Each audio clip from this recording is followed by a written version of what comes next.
The Los Angeles County Sheriff's Department has multiple gangs within the agency.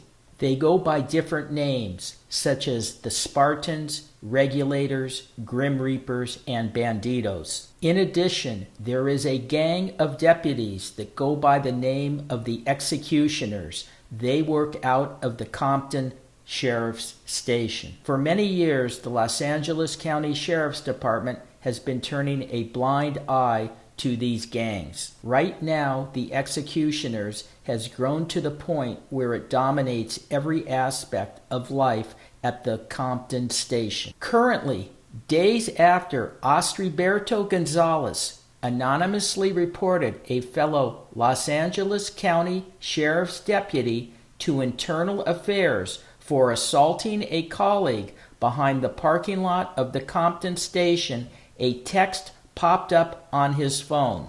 It was a photo of graffiti scrawled on a dial pad at the station's parking lot entrance. It said, "Art is a rat." It was one of the first instances of retaliation that continued for months. The Executioner's tattoo shows a skeleton wearing a Nazi helmet and holding a AK-47. It is widely known that all of these members of the Executioners have inking parties. The city of Compton has paid out millions of dollars for shootings of unarmed civilians. The most recent one was for $7 million last year. That was to the family of Donta Taylor, a 31-year-old man who was shot and killed when Compton deputies opened fire during a foot chase in 2016. Deputies claimed Taylor had a handgun, but no weapon was found. That is just one example of a payout. There are others.